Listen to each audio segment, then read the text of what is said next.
Voici la couverture The Economist 2026. Un seul dessin qui résume tout le chaos du monde moderne. Au centre, un gâteau 250. Les 250 ans des États-Unis, entourés de missiles, de crises et d'effondrements.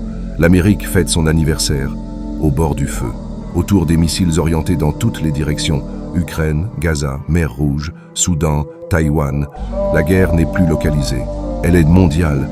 Un point bleu surgit du globe, symbolisant la montée des puissances autoritaires, Chine, Russie, et un ordre mondial qui se durcit. Des drones, des satellites, des caméras partout. La surveillance totale devient la norme. Un cerveau au centre, preuve que la véritable guerre aujourd'hui, ce n'est plus seulement les bombes, c'est la manipulation mentale, les réseaux sociaux, l'IA, la propagande. Des pilules, seringues, médicaments dispersés. Le monde est médicalisé, anxieux, dépendant. La guerre est aussi pharmaceutique. Des robots, exosquelettes et machines. Le remplacement de l'humain par l'intelligence artificielle.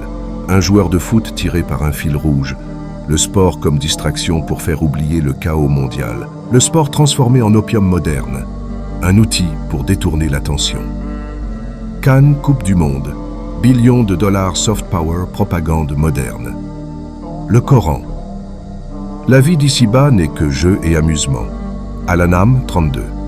Cette couverture n'est pas une prophétie, mais elle montre les signes que le Coran a déjà décrits. La corruption, l'injustice, l'arrogance des puissants, la souffrance des innocents, la guerre permanente, la distraction, la manipulation et la perte de sens. Allah dit « Et quand l'injustice dominera, sache que la promesse d'Allah approche. » Sens de nombreux versets. Nous sommes dans ce chapitre. Exactement.